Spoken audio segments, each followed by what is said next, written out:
Arsenal 2, Newcastle nil, and individual brilliance has saved Arteta once again. So, according to this club, let's give him an extension. I mean, we gave Rob Holt an extension for failing for how many years? We've given flipping Xhaka an extension for failing how many years? We might as well give it to Arteta and make it seem like Project Youth, yeah? Project Youth, my ass, yeah? That first half was abysmal. That whole first half was abysmal. Tavares, in the final third, hoofing it into Mars. What kind of merda is that? What kind of... Hold on, let me drink my tea, car. Let me just get into this. That first half was probably one of the most boringest first half of football I've seen. Maybe almost all year. Tavares getting in the final third, hoofing it into Mars. Tomiyasu getting so frustrated because nobody else is making runs when he's overlapping Saka that he's now trying to shoot from like 30 yards out or something. Is that good enough? Because nobody was making runs. When you see Trent Alexander-Arnold for Liverpool, when he drives forward and overlaps the winger on his side, he already knows, everyone's already anticipating running into the box because they know he's going to whip it in. Tomiyasu is trying to whip it in and then he's seeing there's nobody there. There's no one in the box. Aubameyang's making no flipping runs. He's been anonymous FC. Odegaard was anonymous. Smith Rowe was anonymous. All in that first half, completely anonymous. The only one that was playing good ball, long balls was Lokonga, and he sits deep. What is going on with our midfield? Our midfield have no fluency. They're not doing anything together. They don't work together. Odegaard doesn't challenge none of the defenders. Every time he plays it safe, I'm sick of him playing it safe. We might as well flip in El Nene in there if we wanted to play safe. He plays it sideways, backwards, sideways, backwards. You're flipping and you're playing as a number 10. Push forward. If you can't find the ball to cut them open because no one's making runs, because Arteta doesn't know how to train these guys to make flipping forward runs, then drive with the ball. Ask questions. We answered no questions of Newcastle. Newcastle just sat back 2 banks of 4, and that's exactly what Man United need to do with us if they want to get anything out of our next game. Just sit back, because this Arteta team have no way of breaking people down, and the only way we'll break people down is with individual brilliance. In that first half, that was a snore fest. I didn't see Smith Rowe do anything. I didn't see Odegaard. I didn't see Aubameyang. I didn't see any of them. You know what I'm saying? None of our midfield were assisting. And I do get onto Aubameyang. But what's our midfield doing? In the second half, I saw Lokonga was the only one in the midfield actually creating situations for our attackers. He did a long ball into Saka, where he hoofed it straight directly to him. What a ball. And then Saka would either control it and finish it, but Saka tried to do it first touch, and he just scuffed it wide. Fair enough. But that was made out of nothing. That was from Lokonga seeing him. You know what I mean? And people want to say, oh, Xhaka's got long range. Xhaka ain't got nothing, bruv. That ball from Lokonga to Saka, that is what you call a pass. That is what you call vision. And I want to see more from him. I want to see more from this kid. I want to see that. I want to see him spraying balls like that. People talk about Xhaka. This guy looks like he can spray a ball like people say about Xhaka, yet he doesn't have the defensive deficiencies and he doesn't turn off. Like my flipping ring light. He don't turn off. He stays on. He stays focused. So I was happy the way Lokonga played. Tavares in the first half, I already said how he played in the first half. He was just bombing forward and then shooting from flipping ridiculous positions. He cut that out in the second half. Second half, he came in. He was actually driving forward like the way Tomiyasu was trying and crossing the ball in. The problem is, Arteta doesn't know how to set us up to make forward runs. He doesn't know how to press another team, how to get people running in diagonally, everybody getting into the box, so the fullback that's pushing forward has many people to cross into the box. He doesn't know how to do that. He doesn't know. And that's why I call him the Spanish Fernando Santos, because it's just defend, defend, defend, sit back, defend, hope and pray, hoof the ball, and hopefully one of our best players can do a bit of individual brilliance and flip and score for us. The exact same way Portugal play under Fernando Santos. The exact same way, caramba. The exact same way. And it was ridiculous. You know, Saka, the way he laid it back off to Smith Rowe, the way he created space for him. The defender thought he was in line with him. He snuck just behind him and Smith Rowe played the ball through, one-on-one with the keeper, and he scores. That was individual brilliance. That's not a style of play that we keep seeing under this Arteta team. And that's what I'm saying. It's individual brilliance. Then Saka gets injured, which, who would have guessed? Who would have guessed that Saka gets injured? He only plays most games for England, then he plays every flipping single game for flipping Arsenal. We never rest him. We never rotate him with Martinelli. We never rotate him with Pepe. He gets injured. Arteta is forced to put Martinelli on. He plays Martinelli, and what a finish from Martinelli. The pass, that pass was world class from Tomiyasu. The way he delivered that ball, yeah, that was a pass. But also that was a world class finish from Martinelli. The way he controlled it, just bang, the first time, bang, just slotted it. It's like, you know what, yeah. I've been saying it about this kid. I've always spoke highly about this kid. I don't know why he doesn't get, he doesn't get a chance. And it takes Saka to get an injury, which was bound to come by the amount of games he's asked to play week in, week out, for Martinelli to get on. Most of the time Martinelli gets substituted on this season is for the last 5 minutes or 10 minutes of a game. That's not good enough. You can't impose your style of play just within 10 minutes every time. Where's the rotation? Where's the management? It's not a surprise that Martinelli done this. We've seen Martinelli, he played so well under Emery. But under this manager, he gets no chance. No chance unless it takes Saka to get injured for him to get more than 10 minutes on the pitch. Is that good enough? Is that a tactical genius, is it? At the end of the day, like, this manager's not good enough. You cannot rely on individual brilliance. And it showed against Liverpool, because Liverpool was the place that we needed to go to and get some sort of result, or see some type of stylistic play to say, okay, cool, we can beat these little teams like Norwich, like Burnley, like Newcastle, but we can actually impose ourselves against the big boys. But we can't. We can't. It's all great doing it and waiting for individual brilliance against a Newcastle team that are more than happy to sit back and frustrate us. But as soon as somebody comes at us like a Liverpool, we fold. We fold. And is that good enough? That ain't good enough for me. That ain't good enough for me. So Tomiyasu, I was happy with Tomiyasu. Gabriel played well. Lokonga played well. Partey played well. Tavares really fixed up on the second in the second half, But Aubameyang, once again, the ball from Lokonga's the one that brought in Saka, who then crossed it to Smith Rowe. Smith Rowe heads it. It gets saved, and then Aubameyang misses an open goal.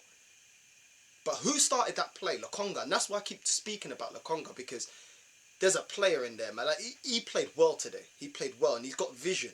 And I like seeing that from him. Do you know what I mean? But he started that play. And Aubameyang, you've got to do more.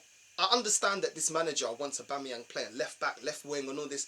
But at the end of the day, since he's got this extended contract, like Ozil, he's walking around like he's in Algarve with a flipping caipirinha or a small, drinking sumudan and ice, just chilling. Like, I'm sorry, bro, but you're not in Algarve, innit? This ain't you ain't in Cascais. You know what I mean? You're in the Premier League, you're playing a match. We pay you to score goals. We don't play you to be doing Tavares' job, or doing Lokonga's job, or flipping Tomiyasu's job.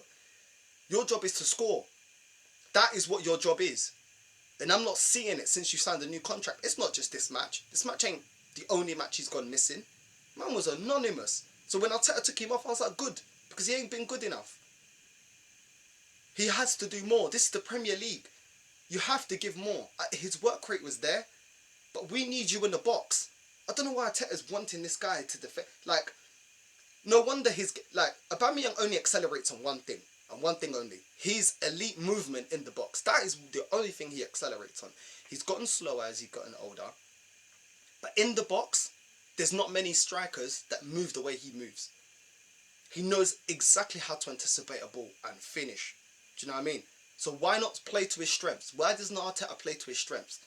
Why not Arteta feed him, make a midfield that actually creates the opportunities that feed Aubameyang for him to score? Why is he always limited to 1-2 chances a match? And if he doesn't finish it, strikers are bound to miss chances. But you need to keep feeding them, and then they will score. There's no striker that scores every opportunity they get. And if you cut their opportunities the way this manager does, with flipping Odegaard not playing into him, playing backwards and forwards, being too scared to drive forward, with Smith Rowe going anonymous, with our midfield just not doing anything, not being creative at all, what do you expect from Aubameyang as well? Doesn't excuse Aubameyang, because at the end of the day, he's our captain. He has to lead by example. But I can understand why he can get frustrated and why he's not being as productive as he could be, because this clown of a manager, Arteta, doesn't know how to attack. He's too scared to attack. Too scared. We're relying on two 20-year-olds in Saka and Martinelli to save us against Newcastle. And this is supposed to be a good... I'm happy about the 3 points. Don't get me wrong. I'm happy that we won. But I already know we're going to go to Man United and we're going to get slapped. Because this type of performance ain't going to hold against the big teams. And we've seen it this year. A team that's going to press us like Brentford, first game of the season. What happened there? We got press, and we couldn't play out of it because we have no style of play. Our midfield isn't balanced enough. Odegaard is here. Real Madrid are laughing. They're laughing like, yo, you not waiting to pay how much for him? They're laughing. He wasn't good enough for Real Madrid, so why is he good enough for Arsenal? And we're seeing he's not good enough. Smith Rowe, I thought he was a lot better in the second half. But at the end of the day, I'm not having it. I'm happy for the 3 points. I'm here chilling at my girl's yard. That's probably why it looks a little bit different. I'm at my girl's yard. I'm chilling. I'm happy that Arsenal won. But I already know what's going to happen the next match. This ain't good enough. You can't go into every game sitting back and then expecting your defence to always keep a clean sheet because we don't score enough goals. I think we've scored like 15 goals all season so far. Up until this point. Is that good enough? Is that sustainable? How long does it take to implement a style of play? Ranieri went to Leicester, won the league. He implemented a style of play within 1 year. Tuchel implemented a style of play. Dean Smith, when he went to Aston Villa, implemented a style of play. How many managers go to clubs and implement a style of play? Whether it works or it doesn't, that's one thing. But at least let us see what it is you're trying to do, Arteta. Because relying on Saka, who is now injured, for individual brilliance, relying on Aubameyang, who you don't create a style of play that creates many opportunities for him, what do you expect for him? Like, what do you actually expect him to do? Martinelli don't get a game. Pepe, once again, Pepe doesn't get a game. And I bet you any money, later on in the season, Pepe's going to save his ass again. And he'll be benched again. Because everyone that saves him will put back on the bench because he has his favourites. Because if he didn't have his favourites, why don't we see more rotation in this team? I don't understand what's going on. I don't understand. I don't see what Odegaard does that El Nene doesn't do. Because if we want backward, sideways passes and not drive them forward, that is El Nene in a box. That is El Nene. That first half was atrocious. Absolutely atrocious. You think if we go to Man United playing like that, they're going to rip us apart. Because they've got more than enough individuals to rip this team apart. They've got match-winning players. They got Ronaldo. They got Bruno. You know, they got Greenwood, they got what's his name, Rashford, they got Sancho. You think playing like that in the first half is gonna get us results against Man United? It's about the bigger picture, and that's why I want Arteta out, and I'm always gonna be Arteta out because he doesn't know what he's doing. It's okay. Arteta's already shown us that he can do it against inferior teams, but against the big teams, he hasn't showed us anything. He ain't showed us anything. The capitulation against Liverpool, I'm telling you now, it's going to be a capitulation against Man United. Now they got Rangnick on, and now they're trying to sort themselves out and everything. Watch. Because player for player, they got a better squad than Arsenal. So let's see what's going to happen. It's just, I don't know, you know. I want to big up Lokonga. I want to big up, you know, all the youngsters. I want to big up Martinelli. He's definitely been a player that has been undervalued here at Arsenal. You know, by this manager. And for what? Give the boy a game. Rotate. I know we got less games because we're not in Europe now. But give the boy a game. Let him play. Caramba. You know, look, at the end of the day, I'm happy. But I'm frustrated because this manager's continue. Arteta's going to continue. And everyone on this Arteta in bandwagon is going to continue. And then they're going to miss the point. And the point is, how are we improving as a squad, as a team, going forward? How? How are we killing off teams? How are we getting the best out of our players, out of the squad? I'm not seeing this by Arteta. I'm not seeing it. Before Saka's goal, we wasn't doing anything as a team. We don't press. Every big team in this league presses. Leicester press. Even flipping Brentford press. Leeds press. Everybody flipping presses. The only one that don't press is Arsenal. We don't press as a team. We don't press. This manager doesn't know how to press. And press is important because against teams like this, against any team, it frustrates you. It makes the player have to think fast. Think on your feet. It asks questions of that player. It makes so that the team, if they make any mistake, you pounce, you jump on that. You jump on that opportunity. And then everyone pushes forward. But he's so scared to open up. He won't get us to press. Just sit back and sit back and sit back. But sitting back against teams that can pick us apart, like Liverpool, like Man United, who I believe can pick us apart with the individuals that they've got, it won't be good enough. And until I start seeing proper changes, I'm going to be staying Arteta out. This guy's got to be challenging for the league and going to win the league for me to even have a sniff of changing my mind. I hope he does change my mind, because it's to the detriment of our club. It's to the detriment of Arsenal Football Club. We haven't won a league in 2004, so no one can say that we're not patient.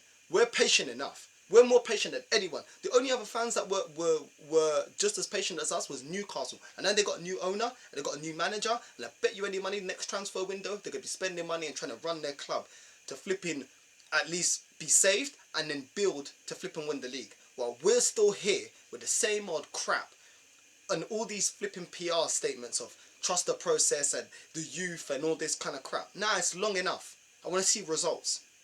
We're in the top 3 biggest spenders in the Premier League. There's not too much to ask. We have the means. Start running this club properly. Why isn't Nketiah going to the last month of his contract? Why is Lacazette going into the last month of his contract? This is why we can't compete, because we keep spunking more money than we earn, than we receive back. It's not good enough. It's not good enough. Today, great, we won. But I'm telling you now, I'm warning everyone now, mark my words. Against better teams, we're going to keep on dropping points, and we're going to keep on losing. I want to see a structure.